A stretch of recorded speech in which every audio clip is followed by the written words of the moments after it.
nasional net atau PN atau net national income merupakan produk nasional neta PNN dikurangi dengan pajak tidak langsung dan ditambah dengan subsidi. Terus apa yang dimaksud PP atau PI? Sebutkan contoh pajak tidak langsungnya. Pendapatan perseorangan atau PF atau personal income merupakan skema pendapatan yang diterima oleh semua individu atau rumah tangga di satu negara secara kolektif.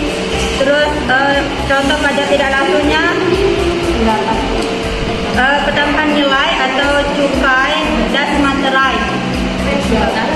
Ayo, yang ketiga, apa yang dimaksud PD atau DI? Sebutkan contoh pajak langsung.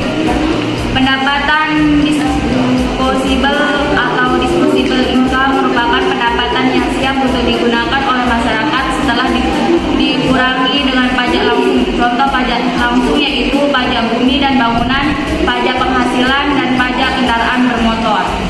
Baik, terima kasih untuk kelompok 3. Apakah ada yang menambahkan? Ada. Kalau pertanyaan tadi sama ya jawabannya, Bu. Sama jawabannya. Gak ada yang beda. Gak ada. Selanjutnya kita beranjak ke pembahasan materi. Pada pertemuan sebelumnya Ibu telah mengirim terkait dengan video pembelajaran serta terkait dengan konsep pendapatan nasional. Nah, Ibu sedikit mengulas materi Ibu kemarin terkait dengan apa itu pendapatan nasional. Nah, pendapatan nasional adalah pendapatan nilai barang dan jasa yang diproduksi oleh